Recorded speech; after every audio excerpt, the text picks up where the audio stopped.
what we're going to talk about during this whole session, we have got several parts. We wanted to talk about the market and what's going on right now. You know, the market's kind of crazy. There's a lot of discussion on what's going to happen, what may happen, what people are experiencing today, and especially with the housing shortage and the issue that first-time homebuyers are having getting into homes and getting a successful offer accepted. We know many of our veteran first-time homebuyers are having a hard time right now. So we thought, let's have a robust conversation about what that looks like. Let's look at the facts of the situation. So with this session, what we wanted to do was, first, we're going to hear from Freddie Mac economists about the market and what we're seeing with inventory levels, with interest rates, where we see things going. And then we're going to have a discussion with a bank panel of bank executives are going to come on, and we're going to talk a little bit about some of the things we see in the Freddie Mac economist presentation. And we're going to open that up a little bit further and just kind of talk about what are some things they see, what are some opportunities and availability to help our clients get into homes. So before we get started with all of that, I again want to thank Chase for their support of us. They've been there always for us in having these conferences, and again, they're sponsoring this coming session that we're on now. And we're going to hear a message from Brian Stableline, and before I have Brian come on here, I just want to thank Brian also for his commitment. For years now, Brian has been involved, and you guys have seen him at our conferences. And there's one key piece. You guys saw us do the push-ups earlier in our Stop, Drop, and Push program. They dove all in when we bring that program to the table. They were our first corporate sponsor. And first year, they gave us $11,000 to Stop, Drop, and Push. And then the second year, they upped that to meet the 22. They gave us $22,000, and they've continued that effort. So I'm going to let Brian share a little bit here, and thank you again, Chase. Hey, everybody. Thank you so much for being here. I'm Brian Stableline with Chase. And as an organization, we're unbelievably honored to be today's title sponsor of the VAREP Policy Conference. When I think about a relationship with VAREP over the years, I really think about all the fun we've had together as organizations, from participating in the 22 push-up challenge to hearing unbelievably inspiring stories from veteran guest speakers to even giving away a home to a deserving veteran family. But probably what I'm most proud of is the common goal that we share, and that's to positively impact the lives of those that have served our country. And as we all know, those individuals can face unique challenges when it comes to purchasing a home. And Chase remains very committed to the military and veteran community, as does VAREP. So let's talk a little bit about what we're going to hear today from the panel. One, we're going to hear from a Freddie Mac economist who's going to share insights and trends into today's hot real estate market. Then we're going to hear from industry experts that are going to share unique ways and innovative ways that they plan on servicing the military community. So with that, thank you so much. Thank you for the relationship with the VAREP, and let's get to the discussion. All right, thank you, Brian, for that message. So moving forward, I'm going to invite Rama on right now, and I'm going to tell you a little bit about Rama. I've got her bio here. So Rama Yanamandra is a Freddie Mac senior economist. She was appointed as senior economist with the Economics and Housing Research team at Freddie Mac in January 2017. In this position, Rama is responsible for primary and secondary mortgage market analysis and research, macroeconomic analysis, and forecasting. Rama joined Freddie Mac in 2016 as a consultant in the Servicing Portfolio Analytics team. Prior to joining Freddie Mac, Rama was a consultant at the World Bank. Rama holds a BA and MA in economics from Delhi University in Jawaharlal Nehru University. I'll have to have her pronounce that for me. In India, and a PhD from Georgia Mason University. Rama, can you hear me? Yes, I can, Dustin. Thanks for the introduction. Right. That's Jawaharlal Nehru University, and yep. Thank you very much. Well, thank you so much for coming on. So we're going to hear a little bit about some of the economy and some of the housing market. You've custom catered a presentation for us, right? Sure, yeah, I did. So do you want me to start sharing my screen? And yeah, I'm going to go ahead and drop off, and you go ahead and share your screen and take it away. Thank you so much, Dustin. Can you see my screen?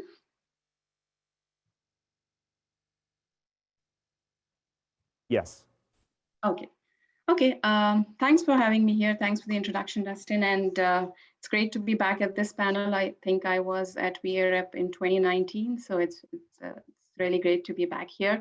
So as Dustin mentioned, I'm going to talk about the economy, give a little bit of background on what's happening, and then dive into the housing market and talk in detail about the supply shortages and what we are seeing in the market right now.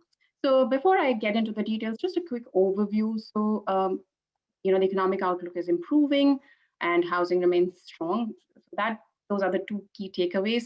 So economic growth has been improving because of the reopening, because of the stimulus that was given out. And what we are seeing is what's called a V-shaped recovery. So we went down and then we are back up to almost the pre-recession levels. The labor market has been improving, though we still have around 7.6 million who are out of work. But the biggest concern right now, and I'm sure you all have been hearing about this, is inflation. Inflationary concerns are rising with growth picking up. For the housing market, mortgage rates have also started rising from the historical lows they were at through 2020. But housing has continued to remain strong. It had been strong throughout 2020. The only concern here has been housing supply, which has continued to remain tight, and that's led to house price appreciation in the double digits, which is obviously leading to affordability concerns. So I'll get into the details of each of these now. So we probably witnessed the sharpest decline and rebound in economic output, maybe in our lifetime, maybe for a long, long time to come, when output went down by almost 1/3 in the second quarter of last year, started recovering from the third quarter, and there was a little bit of slowdown towards the end of last year when cases started rising again. But since the beginning of this year, with increased distribution of the vaccines, as well as the additional rounds of stimulus that was given, we've been seeing that growth has been picking up. And in fact, first quarter growth was about 6%. And here I have a forecast for the second quarter growth as well, which is expected to be around 10%. So very, very strong growth on the back of this vaccine distribution, as well as the stimulus. If you compare the current recession to the previous recession, I mean, in terms of the recovery, we are back to the pre-recession levels. As I was mentioning, we have what's called a V-shaped recovery, as you can see the V there, and we are above the dark blue line here is showing the level of growth right now. We are above the pre-recession levels. But if you compare that to the 2007 Great Recession, even after 8 quarters, that's almost 2 years, we were nowhere close to the pre-recession levels. And this improvement in growth has been made possible because of the stimulus that was given.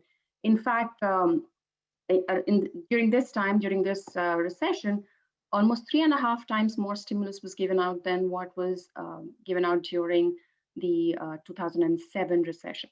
So obviously, this stimulus has led to higher incomes. It has helped boost consumer balance sheets. They've improved quite a bit. As you can see here, the dark blue line is the personal incomes with the transfer incomes, that is with the stimulus. And all 3 rounds in April, in Jan of this year, as well as March of this year, you can see the spike in the incomes. But if you remove the transfer incomes, the medium blue line here that you can see, without these transfers, without the stimulus, incomes would have been much lower. So this stimulus did help support many, many, many families, and it, as I mentioned, did improve the consumer balance sheets. But what we also observed is that despite this increase in incomes, it did not lead to much of an increase in consumption expenditures. As you can see, the very light blue line here, consumption expenditures did not increase much. But on the other hand, savings started going up. In fact, in April of last year, when the first round of stimulus was given, savings were at 33%. That was a historical high. So the stimulus did give a big boost to savings. So what I do here in the chart on the right is I've looked at what savings would have been had there been no pandemic. That's the dark blue line, and where savings are at right now. So savings are actually 1.9 trillion more than where they would have been had there been no pandemic, as you can see here. So big boost to savings as well. So consumer balance sheets are very, very strong right now. But this higher savings, higher incomes, higher stimulus, and the economy's reopening with the states relaxing all the restrictions, it's given a boost to demand, and that's getting reflected in the commodity price boom. Commodity prices have been increasing, as again you can see the lighter blue line, we're seeing the commodity prices have been increasing, and that's also translating into consumer price inflation. So that's the biggest concern right now, that with all this demand, it's going to, lead to higher and higher and higher inflation. But there are three things that I want to talk about here on this slide. One is, if you look at the year-over-year comparisons, they are going to be skewed because of what's known as base effects. Because last year, prices were so low. So as compared to that, you are bound to see an increase in the prices. In fact, just last week, we got the May CPI report, the Consumer Price Inflation Report, and the official number for the core CPI was at 3.8%. But if you remove the base effects, that's actually 2.6%.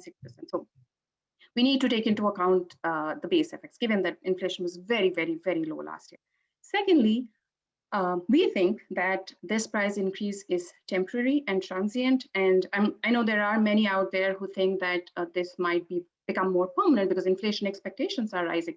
But we think that as the supply side pressures ease, it will definitely cool off some of this pressure on the prices as the economies recover. And I mean, not only the US, but also the other countries which are suffering from COVID. As the global economy improves, the supply chains get better, the bottlenecks are removed, that should ease some of these pressures. And in fact, if you talk about lumber, we all know how lumber prices had been increasing over the last year. And I think they went up by almost 150, 160%. But just as of last week, I think lumber prices witnessed the single weekly decline, largest weekly decline. So what happened was, at the beginning of this pandemic, the sawmills, they shut down thinking that there's going to be another housing collapse and they're going to go out of business. So they just shut down and they never reopened. But slowly, when they saw that housing was not getting impacted and it was actually booming, they've come back into business, and slowly the supply is catching up. And also, on the other hand, we have demand, which has been slightly cooling off. So both of these forces have meant that the price pressures on lumber are starting to ease. So that's what we think is going to happen to all the other commodities as well. I think towards the end of this year, we should see some easing of those price pressures. And in fact, the Fed has also maintained that this increase, it was bound to happen when the economies reopen, and it might be transitory and temporary, and it will definitely not lead to the kind of runaway inflation that we saw in the 70s and 80s. And that's what everybody's worried about. So, but most importantly, the Fed has said that it's not going to change its monetary policy stance, at least over the next a couple of years. It's going to wait before it starts raising the rates. And one reason why the Fed is saying that it's going to hold off is because of the labor market. The labor market is still not back to the pre-recession levels. We still have around 7.6 million who are out of work. And even though the demand for labor has rebounded faster than the supply, so that's what's keeping the pace of recovery a little slower in the labor market. In terms of the numbers, after a very disappointing April report, the May report was somewhat better. The economy added 560,000 jobs, and the unemployment rate also went down to around 5.8%. I have the chart here on the right. I also show the male and female unemployment rate, female unemployment rate at 5.4%. So just wanted to highlight that, again, there was a very disproportionate impact of this recession on the female unemployment rate. That went up more than the male unemployment rate. And even though now the rate has come down, it's because there are many women who have left the labor force, and that's what's bringing down their unemployment rate because of the nature of this recession. There are many, sectors. The sectors which were impacted were mostly had a larger female presence, like your leisure, hospitality, travel, tourism, and that's what. And also the fact that we had, kids at home and having to take care of the sick and elderly has pushed many women out of the labor force. So even though the unemployment rate for women is declining, it's because of all of these factors. And in terms of the sectors, as I was mentioning, this recession has had a very disproportionate impact on services sectors. So for example, leisure and hospitality was the most hit. This sector alone lost around 8 million jobs. That accounts for almost 36% of the total jobs lost during this recession. However, it's improving right now, and we had, in April and May, most of the job gains were in this sector. In terms of the overall recovery, we have recovered almost 66% of the jobs, which I show here as for the US total.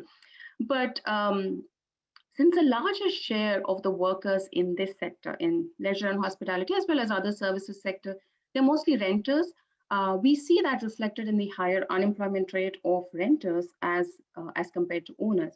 The renter unemployment rate at 8% is almost twice the owner unemployment rate at 4%. So this data, it comes out with a little bit of lag. This is from March of 2021. So now moving on to the housing market, in terms of the rates, last year rates hit historical lows several times. I think it was almost 14, 15 times that, it was lower, it was the lowest ever. And in January of this year, rates were at 2.65%. That was, again, a historic low. Just as of last week, rates went up to around 2.96%. So since Jan, they started to go up. But again, they're still low by historical standards. And I mean, not only historical standards, even if you compare to where rates were at the beginning of last year, January of last year, they're still around 30 to 40 bips lower than where they were as compared to last year. In terms of the forecast, we have, this is our Q1 forecast, so we are working on our Q2 forecast, but as of Q1, we had rates going up around 3.2% by the end of this year, and then 3.6% by the end of next year. So, but these low rates have brought forth a lot of demand. There are many who were on the sidelines who've jumped into the housing market and have become homeowners to take advantage of these lower rates. And obviously, they've given a big boost to refinances. Refinance originations were at 2.6 trillion, and that gave a boost to total originations as well, which were again at historical highs of 4 trillion. This is our forecast. This is again our for sort of Q1 forecast. We have total originations declining this year to 3.3 trillion and again to 2.4 trillion next year, basically because of the decline in refinance originations as rates increase. And we also saw that even in terms of refinances, the many who took out, I think cash out refinances were almost close to 50 billion. So and there are many repeat refinances. So those who refinanced more than once in the last 1 year. So very interesting trends in the refi market as well. In terms of the housing demand, so one metric to look at housing demand is purchase applications. So I show here the purchase applications for this year as well as 2020, and then an average of 2017 to 2019, which was normal years. And we saw that throughout 2020 and even up until just a month ago, demand continued to remain strong. And it's just started to soften a little bit and is now at the pre-recession levels. It's still above the 2017 to 2019 average. So housing demand has continued to remain strong, as I mentioned, because of the lower rates, because there are many young adults who are at that prime home buying age. They are wanting to enter the housing market. And also because of the pandemic, the need to move away from dense city centers. We've seen this movement away from city centers towards the suburbs and the rural areas, as well as the need or the desire to have larger homes to facilitate work from home, schooling from home. The kids were home. You were spending so much time in your house that the demand for housing just went up. And all of these factors have kept demand stronger. We're just seeing a little bit of cool down in housing demand right now over the last few weeks. And this is also the very strong demand is also reflected in the home sales. Sales are at levels not seen since 2006. Both existing and new home sales have been very, very strong over 2020. And they're only being constrained by the lack of supply. In fact, some estimates suggest that existing homes would have been 20% higher had there been enough homes available in the market. So as I said, supply has been the sore spot for housing. And I mean, we've been talking about supply issues for many years now, but it just got aggravated during the pandemic. And inventory is now at a 4-decade low. The number of homes available for sale, this includes both existing and new home sales, is at a 40-year low, as you can see here in the chart on the left. And month supply of existing and new home sales also hit historical lows during the pandemic. And here on the right, I show the month supply by price. So it's not unknown that in the affordable segment, in the lower end of the market, there was always a shortage. But what surprised me was that even at the higher end of the market, you can see that the month supply went down by almost half. So it just goes to show how tight the market is right now. I'm going to be spending, as Dustin was also saying, the next few slides talking about what the inventory situation. So in terms of where is the inventory declining the most? So we looked at inventory by suburbs, urban and rural areas, and you can see clearly that in the rural areas and the suburbs, the rate of decline in inventory is much faster than in the urban areas. And you can see that trend happening more in 2020. In fact, we came out with a report just a couple of weeks ago where we were seeing this trend of movement away from the urban areas to rural areas and suburbs, even prior to the pandemic. Over the last decade, this trend was happening, but it just got a bigger boost, bigger push because of the pandemic. And in terms of the size of the homes, as I was mentioning, the demand for larger homes, bigger homes has gone up during 2020. And you can see that the inventory of 3 to 4 bedroom and 5+ bedroom homes has gone down more than that of the 1 to 2 bedrooms. And a couple of other metrics to show the tight supply. This is the velocity of homes. So that's number of homes which went into contract within 3 days of being listed. So 1 in 5 homes is just flying off of the market in less than 3 days of being listed. And that's at a 2-decade high, as you can see here. The chart on the left shows that. And of course, this tight supply has meant that prices have been rising, and 50% of the listings are being sold above the list price. So that's, you can see again, that's at a 2-decade high as compared to, around 10%, and now it's at 50%. So huge increase in, in the listings that are selling above the list price.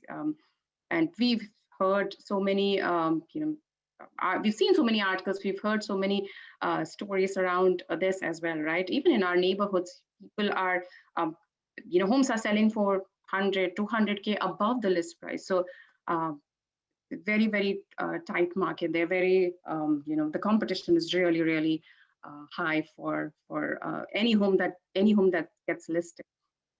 So again, back in 2018, we estimated the housing shortage. We looked at what the demand was, what the vacant units was, and how many homes would the US need to meet the rising demand. And at that point in time, our housing shortage estimate was 2.5 million units. And that estimate increased 52% by the end of 2020. And the housing shortage is now estimated to be at around 3.8 million units. So the US needs to build 3.8 million units to meet this rising housing demand.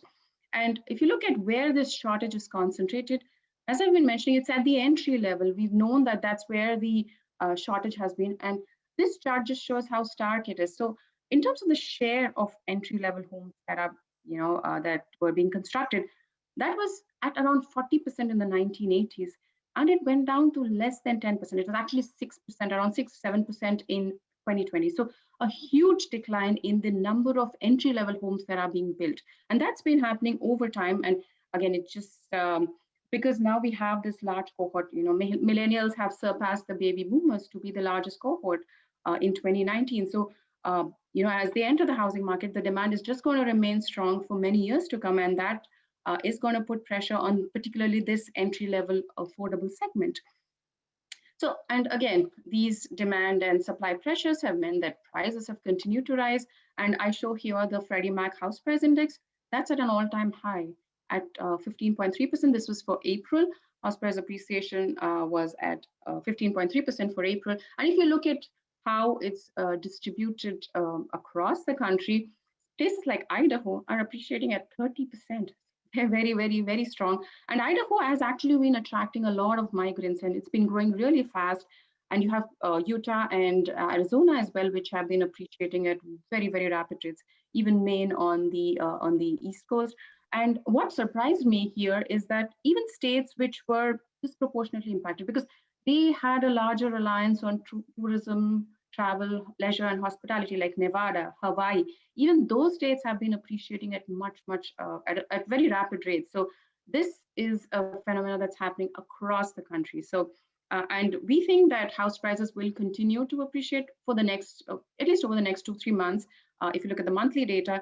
And we think that, over the next 2 years, by the end of this year as well as next year, we should see some cooling off in the price appreciation. So I think we have in our forecast house price appreciation at 6.6% by the end of this year, and then I think it's around 4 to 5% over next year, over 2022. So as the demand sort of cools off and more supply comes onto the market slowly, we think that this will alleviate some of the pressures. But for now, prices appreciating at such a rapid rate has definitely led to affordability concerns. So here in this chart, I show the monthly payments, average monthly payments, and also the cumulative change in the house prices as well as the mortgage rates from Feb of last year, before the pandemic hit, before the recession hit. So what happened was, till December of this year, of 2020, sorry, not this year. So till December of 2020, even though house prices were increasing, rates were getting lower and lower, right? Because of the low rates, they were offsetting the increase in house price. And you can see that the monthly payments did not increase as much.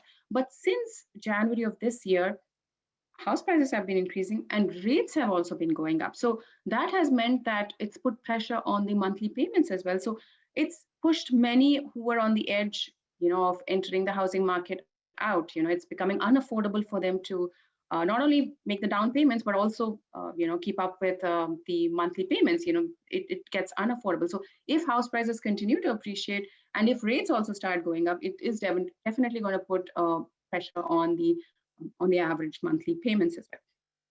But these rising house prices are a big boon to the existing homeowners. They are sitting on almost $21 trillion worth of equity. The home equity, that's also at, I can say, an all-time high, as you can see here. And even in terms of the total value of housing stock, it's at 32 trillion right now, which is almost 8 trillion above where it was in 2006. That was when we had the previous peak. So it's a big boon to the existing homeowners. And as I was mentioning, cash out refinances have also gone up quite a bit, even in the first quarter of this year. There are many who are trying to extract equity out of their homes, and that's also helping many of the consumers. So that's all I had. So this slide just concludes. So economic recovery has been improving. Its outlook is brightening because of stimulus, because of the vaccines. Our labor market is also recovering. And as I was mentioning, that inflation price pressures, I think, will abate as we return to more normalcy by the end of this year. Housing demand has softened a little bit, but supply is the sore spot. And house prices have continued to appreciate at a very, very strong pace. Thank you. Hi, Rama. Thank you so much for giving us, man, that was like a fire hose. It was good information, though, very telling on what's going on with the market. I appreciate you putting the presentation together, and thank you so much. And hopefully we'll see you in perhaps October at our national conference, or one of your counterparts at Freddie Mac. Thank you very much. All right, we're going to move forward here to our next session, but first, while we set up our panel, I'm going to go ahead and play a short video. It's a success story of one of our HUD housing counseling clients. This gentleman had 2 properties and he was in trouble with, and Thomas and the team helped them out. So I'll let them tell you the story right now. By the time I contacted Thomas, I was probably about 13 months behind. One of the documents from my carrier had it in small print at the bottom of the invoice I received. And I was able to, it was not very noticeable. I just happened to see it and I thought, what do I have to lose? I called and he picked up the phone, and there was a ray of sunshine in this dark setting I was in. So it seemed to me they were putting me on a track to lose the home. It seemed like that was their objective. They were not helping me. And the misinformation was, just sending me down paths that were non-productive. Thomas was able to just sort things out for me, calm me down, allow me to, recompose myself and do what I needed to do step by step. And he just seemed confident. His confidence, transferred to me as well. So I'd always hang up the phone feeling a lot more confident that this was going to work out. Based on the title search that my carrier engaged in prior to me encumbering the property, they missed the $25,000 note to the city and they came back or foreclosing on it because it hadn't been paid. When I combined the total arrearages on both properties, it equated to approximately $85,000, and it was substantial. I'm officially in my modification.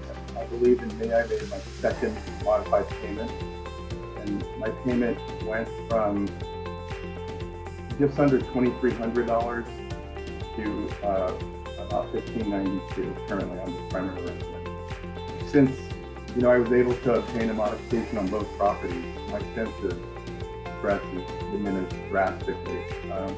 I'm back to my normal lifestyle. My health is getting better. My financial situation is getting better. And both properties are current, and I intend to keep them that way. Yes, I would definitely recommend USA Homeownership to anybody that is in need of getting their home out of default, foreclosure, pre-foreclosure. Definitely 100% recommend this entity. I've mentioned him. I'd like to take him to lunch if he's there in the area. I feel indebted to him and the entity as well.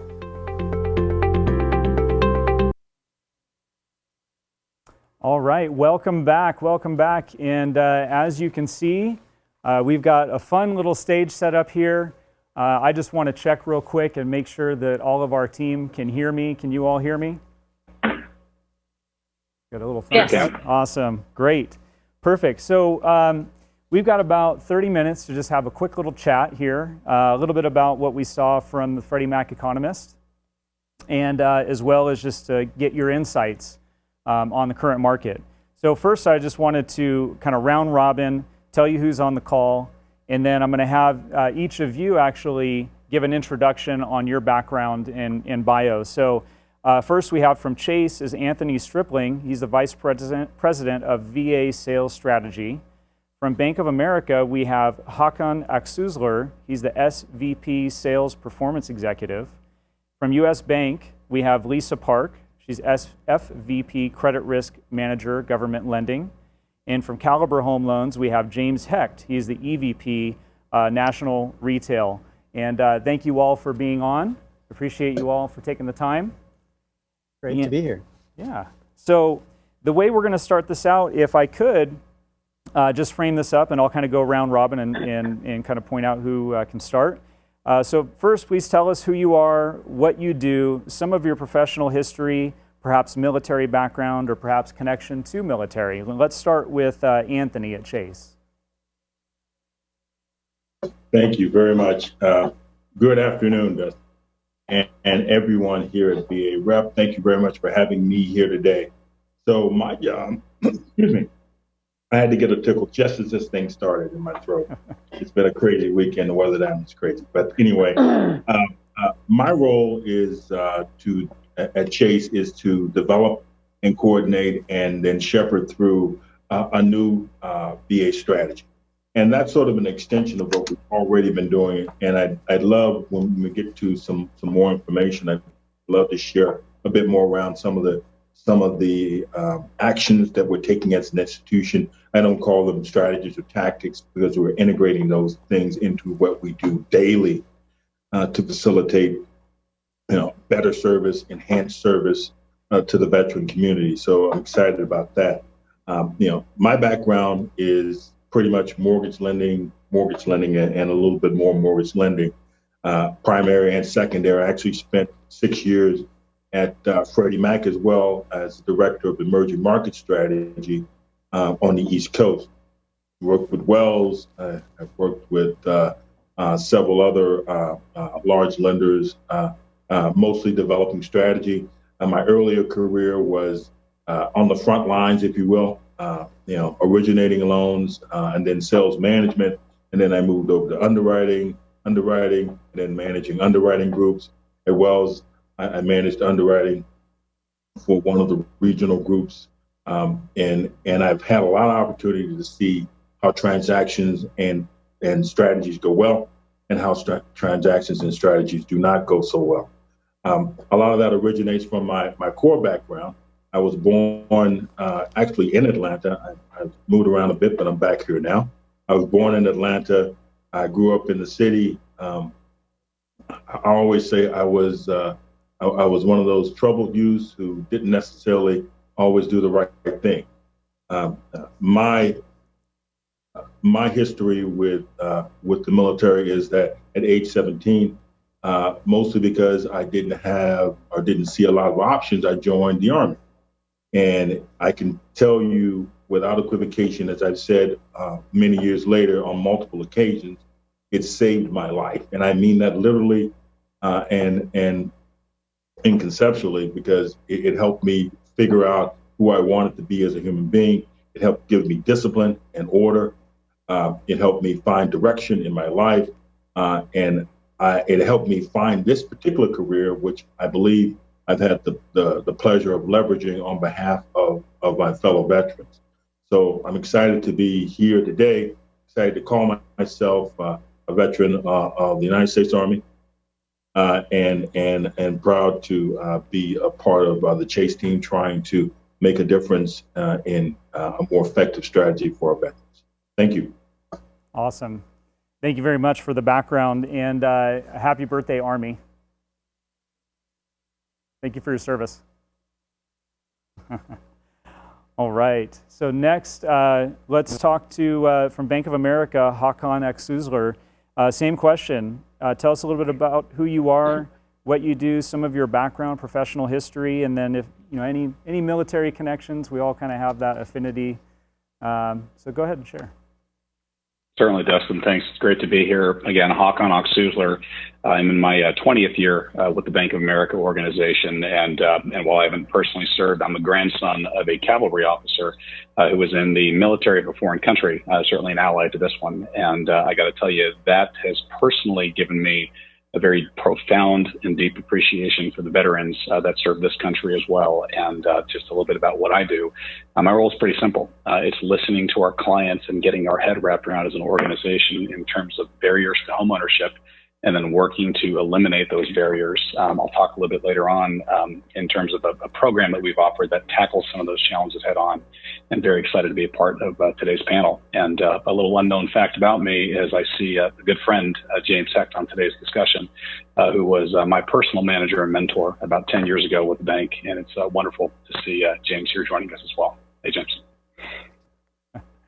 Yes, thank you very much. You know what's cool about our conferences, and we get everybody together, is I think I shared this with some of you, is that we're all here to serve the military. It's not necessarily a branding, although the branding enables us to give back and give time. So, and I know a lot of you know each other, so I appreciate you coming on, Hakan. And so let's go ahead. Let's go to James at Caliber. James, same question. If you could tell me a little bit about your background, your history, any military affinity. You bet. Thanks, Dustin. It's great to be here and with this great panel and to chat with everybody on such an important organization. The work you do at VAREP is very, very important and valuable. So thank you. And Hakan, I knew way back when he was going to be someone to watch. So it's great to see you doing so well, and congrats on all your success. A little bit about myself. I am with Caliber Home Loans. I run retail for Caliber. So we've got about 2,000 salespeople nationwide out trying to work with realtors and builders and customers, other referral sources originating direct from them. And that puts Caliber, we're a top 10 lender nationwide. And it's just great I've also spent time obviously at banks, and it's kind of fun to be on the different side of it and on the non-bank side. So there's obviously, as we all know, there's pluses and minuses to both. As far as personal, I have not served, although similar to others. And again, Anthony, thank you for your service. My father was in the Air Force and a grandfather in the Navy, so certainly have grown up and understand the importance of duty and service and tremendous respect. As far as myself, I've been doing this crazy business since 1991 when I started as an intern, and a couple of people gave me a shot, and that they say once you get into the mortgage business, it's really hard to find your way somewhere else. And really appreciative of all those along the way that have provided me the guidance to get where I am. And I think the most important thing I can do now is to help all of our, whether it's team members to grow and consumers. We're going to talk a lot about that today, helping them navigate, and that's the most important part of this. So once again, great to be here, and thanks for all you do, Dustin. Awesome. Thank you so much, James. And let's go to Lisa.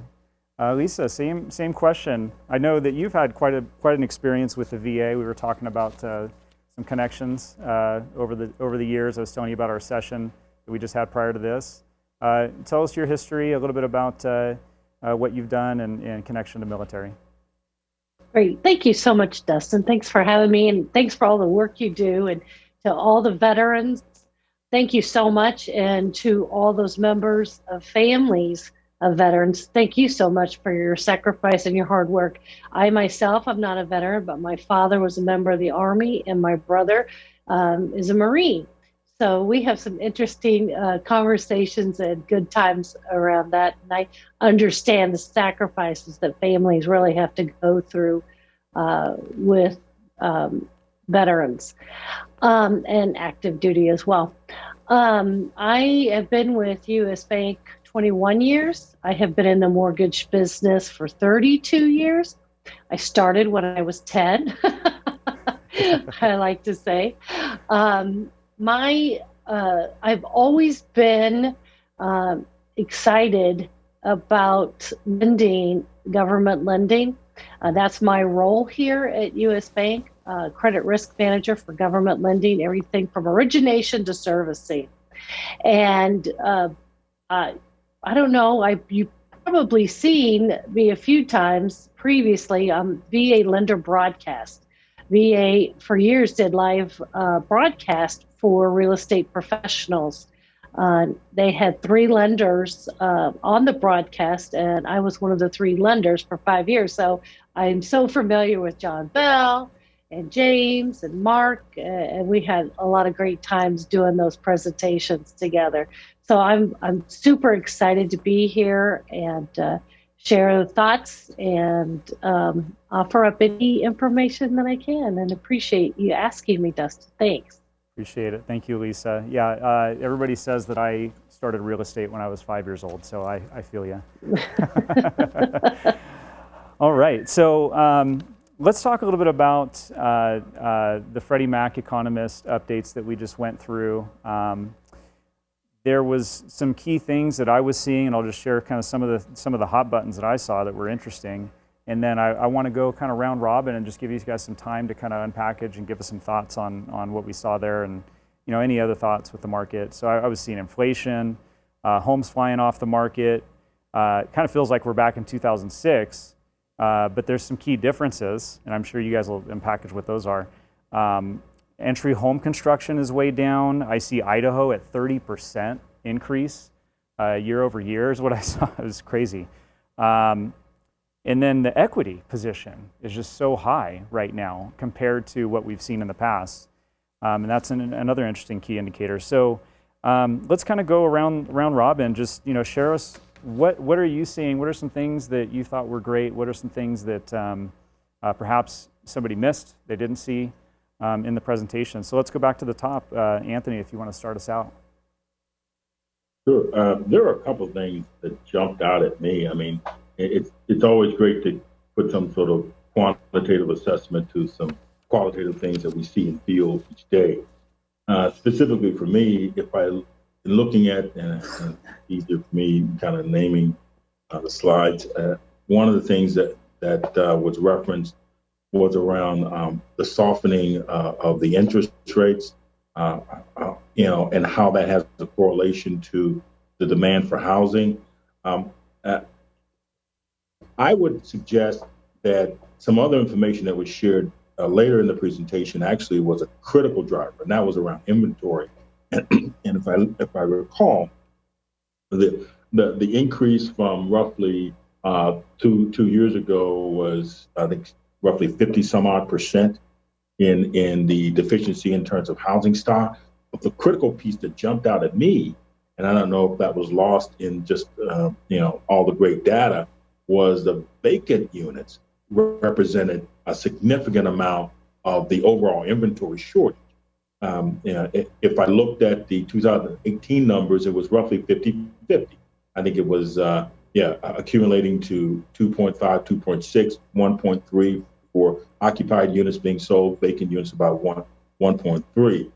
But for the current gap, roughly 3.8, it's roughly 3.5 million units of vacant housing. And I think we're pretty much talking about inventory that's yet to be constructed or disseminated. So we're talking about housing stock that has to be created. And the first thing that jumps to my mind is I feel like that maybe a lot of what we've heard, and some of it's, again, you hear different things from around the country, is that builders are still a bit apprehensive to go too far in front. You don't necessarily, you want to follow demand, but you don't want to get too far ahead. And unless you're a large aggregator of units, it's hard to get the capital that you need. So you want to be, there's still a little bit of cautiousness in that space. That kind of jumped out at me around the inventory. Okay.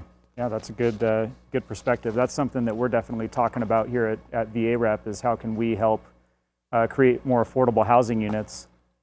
And we've got several programs. We're working with several banking institutions on that, and manufactured housing, and there's several things I think in the marketplace that people can be utilizing to get new units to market faster, for sure.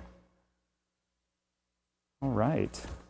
So let's go over to Hakan.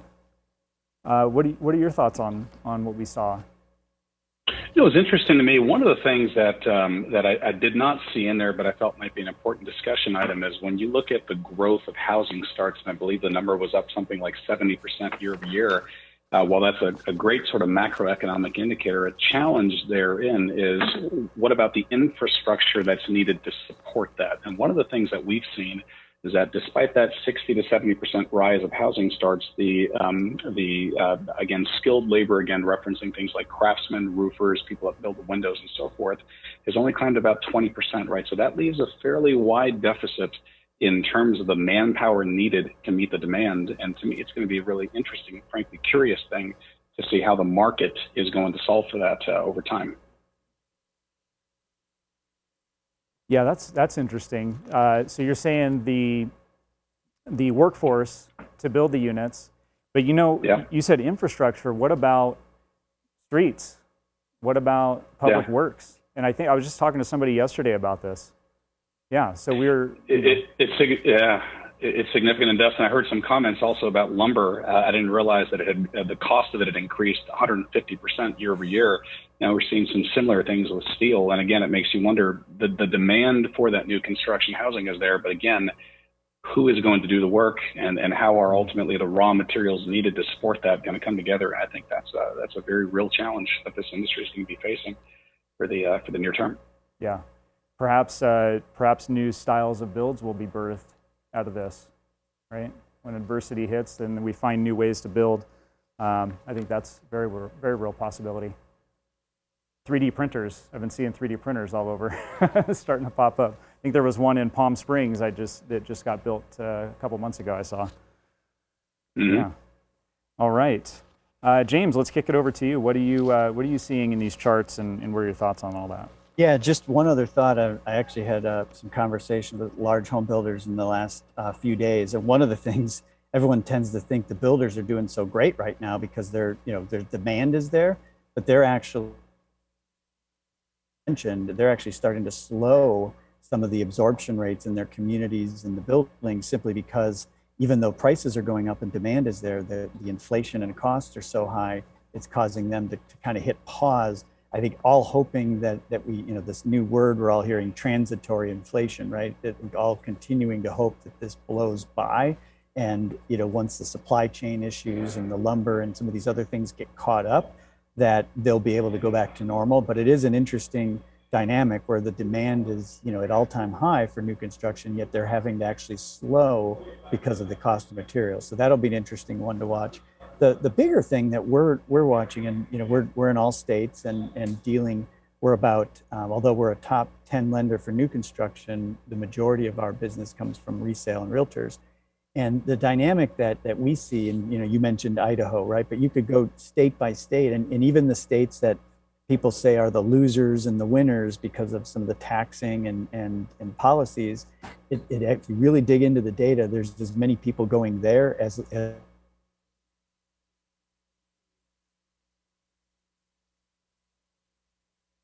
we may have Lost your signal there, James. Uh-oh. How's that? Are we back yet? Yeah, I got you back. Okay, so what we're seeing is just the COVID effect, right? Of consumers can live where they want to live and be, and so the concept of relocating for something other than your job is really that's where this demand. You add to that the millennial generation that you talk to. You add to that, just go down the list of reasons, and it really will be interesting to see as rates rise and some of these other dynamics take place.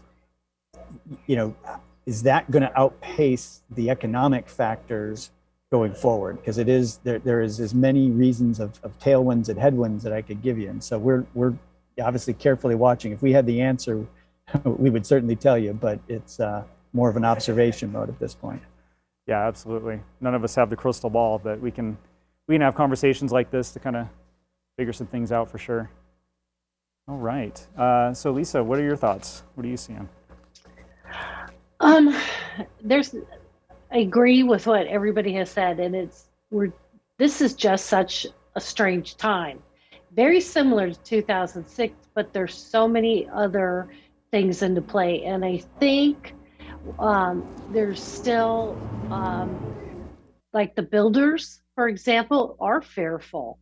I think there are a lot of people that are fearful regarding what's going on, how it's going on, what the future is going to be. I think that technology is going to be key. I think manufactured home, modular homes, those type, just to meet some demand and take care of people that just want housing, and the building the wealth, right, is another issue that we see that needs to occur, and home ownership is one of those. It's one of our focuses as well. Yeah, you mentioned manufactured and modular, and like I had alluded to, we made a decision here at VAREP to actually, we're a manufactured home dealer in California specifically to develop with those manufactured home units. So I've had a huge learning curve over the last couple of years learning about that industry. And man, so a year and a half ago, I could order a unit and it would be done in a couple of months. And their build time is incredible. It's like 2 weeks. As soon as it hits the line, it's done in 2 weeks. But right now, you put an order in and it's a year out. So, there's definitely the manufactured modular. I think in some ways it helps the market for sure. Even those marketplaces that are getting inundated. We see ADUs being built for affordable housing in California a lot as well. So definitely some creative things going on. So let's transition here, and so we've got about 12 minutes left, 15 minutes left. And I wanted to kind of get in and give you guys an opportunity here just to kind of tell about what your organizations are doing to help tackle homeownership, veteran initiatives. It could be veteran, could be LMI. Our audience here is obviously realtors and lenders all over the marketplace and all over the country that are in, boots on the ground having these difficulties. Share some thoughts, some wisdom. What is your organization perhaps doing? Additionally, home sales are low, inventory is causing bidding wars. So what resources perhaps do you have available to help in these situations? And just if you want to expand upon any of those things, then go ahead. So let's start with Anthony. So I'm sure that there's a lot that we could all share. We got to manage this time well. Hopefully everyone had an opportunity to hear some of what Sarita Battle, who is our leader in community and affordable lending at Chase, had to share when she opened up the conference. I'd like to highlight a couple of things that she referenced under the 6 Ps. A lot of what we're focused on at Chase is collectively defined as a holistic strategy.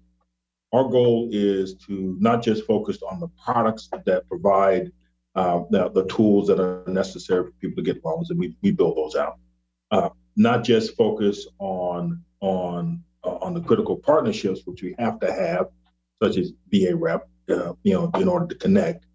But a couple of things that I'd like to focus on are the sort of the pieces that help push people, into the best situation for them that are critical. One, as we all know, it's important to have access to financial education, homeownership education, when and if it's needed. And quite often it's needed. We've all been in this business a long time. And I tell people all the time, I've had transactions with people who were skilled professionals, doctors, lawyers, and I'm saying to myself, you could use some homeownership education. You should understand the basics of what you're getting into, because you're moving from one situation to another, and ownership is different. So we've invested a lot of time and capital into critical partnerships that help make sure that our clients have access to the most effective homeownership education networks out there to help them build those tools for success. Because it's not just about having affordable homeownership. You want to create sustainable homeownership. And I think that educational foundation is critical to that. The other piece that I wanted to note is around the people.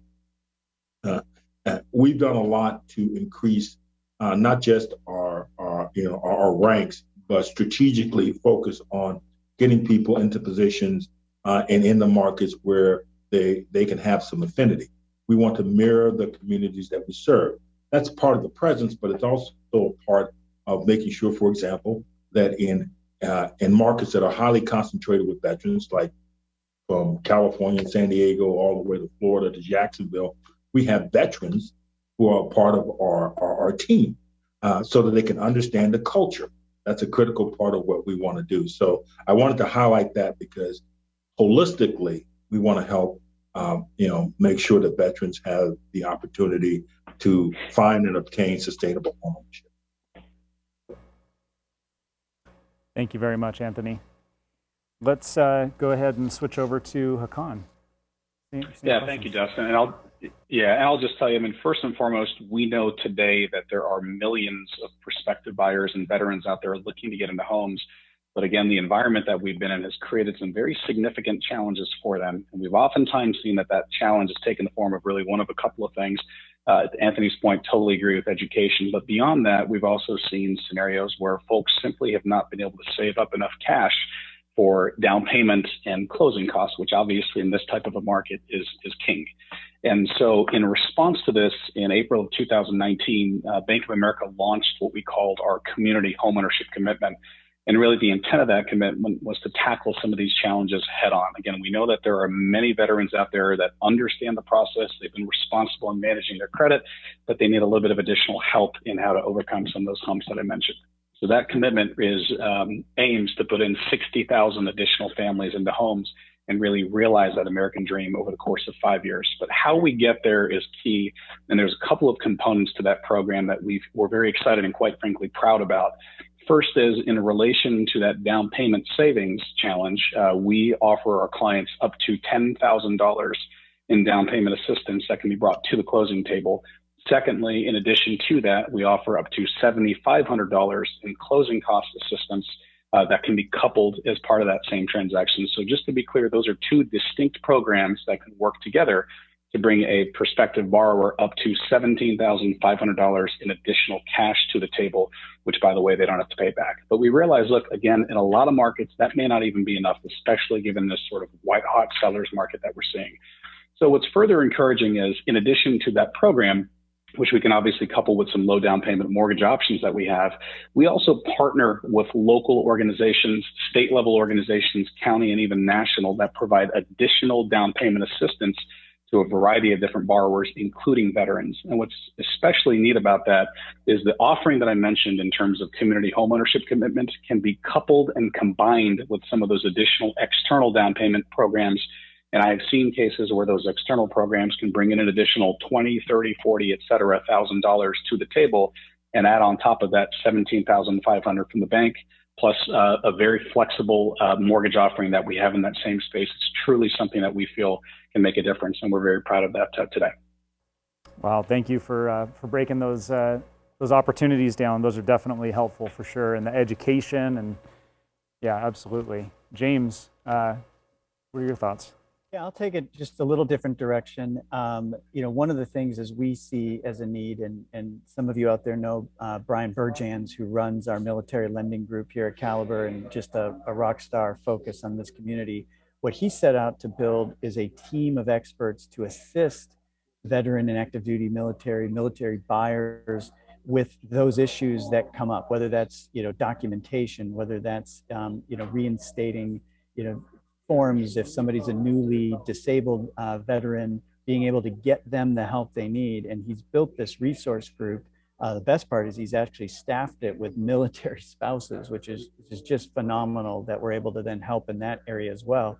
And really it's become a huge opportunity for us in the local markets to go out and be that resource to help shepherd these customers who may not have an advocate to get these things solved. And so as we see that as a key element of overcoming some of the barriers that are out there, it's partly education, but then partly hand-holding to help them solve the things as they're able to use their VA benefit in those markets. And so that's something that we're proud of and think is a really important service that we provide in our local markets.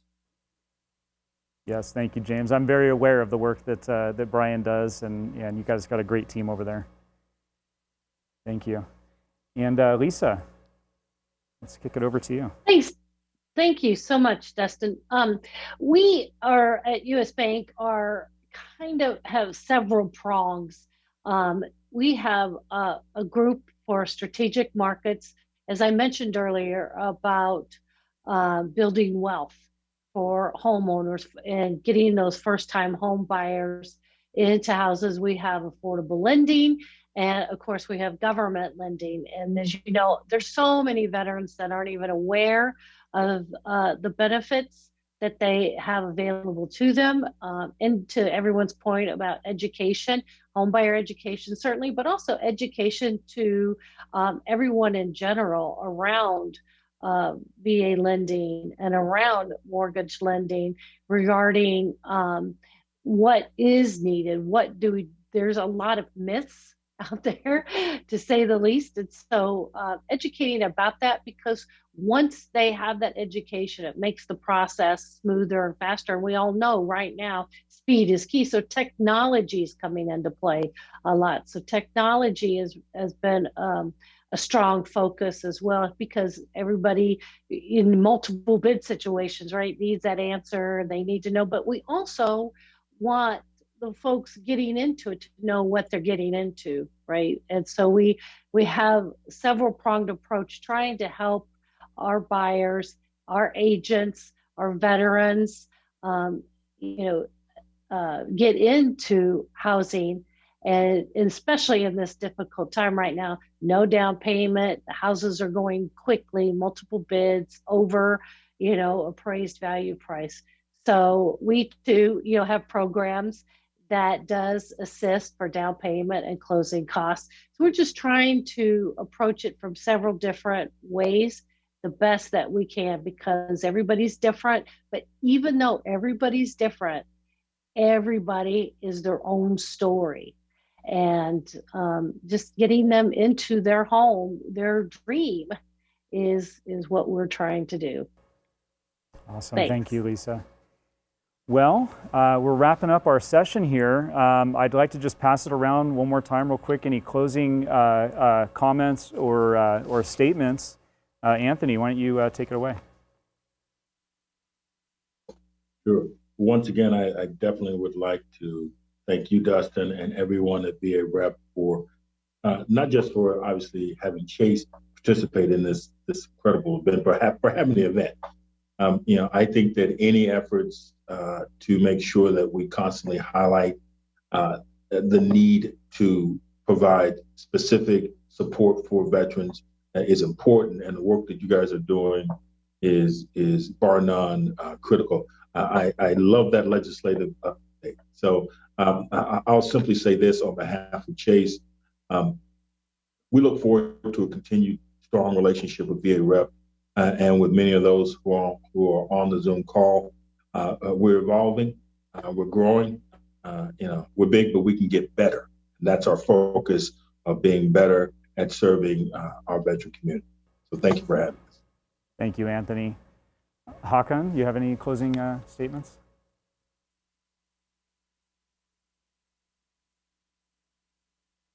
Dustin, forgive me. It looks like I was on mute. Can you hear me now? Hear you now. Okay. I'm getting better with this technology. I would just, on a similar note, just express our gratitude to the VA Rep organization and my personal gratitude on behalf of our organization for every single person that has brigandly served this country. It is absolutely an honor to get to serve you. We look forward to partnering together and having candid discussions as to what are some things we could do very intentionally to tackle some of these challenges and barriers to homeownership, and looking forward to doing something about it with you. So appreciate the time today. Thank you. Thank you very much. And James. Yeah, I think the exact same thing. The work that VA Rep does is just incredible, and we appreciate the opportunity to spend a few minutes with this group, but more importantly, to continue to support what you're doing. And I think the one thing we can all take away with all the complexity and economic side of things and shortage, the importance of real estate professionals and having them help our all of our buyers, veterans and active duty and everybody else, has never been more important. So we're so thankful to all of our real estate professionals out there. Great. Thank you, James. And Lisa, you get to close us out. Oh, thanks. Thank you to VA Rep. Really appreciate your partnership, and to the real estate agents. Without you, where would we be, right? I think the one thing that is certain is change, right? We're going to see change. Change is going to continue. We're seeing things we never thought we'd see. We're going to continue to see things. But I love what the partnership with COVID, for example, there's good things that have come. Partnerships, new way to do things. This meeting, for example, although it's great to be a person, but it's also wonderful that we have continue to discover ways to partner. And I just see continual change, and we're always going to strive to help meet those changes, to help you and give everybody the benefit of being a homeowner. So we really appreciate it. Thank you. Thank you, Lisa. Okay, and as you guys can see, there's a wealth of help and information out there. I thank all of our panelists so much for being on, from Chase, Bank of America, Caliber, and US Bank. Thank you all for taking the time. I know, James, you're even traveling and you're on with us and taking the time, so I appreciate that. So thank you very much, and we'll see you guys soon.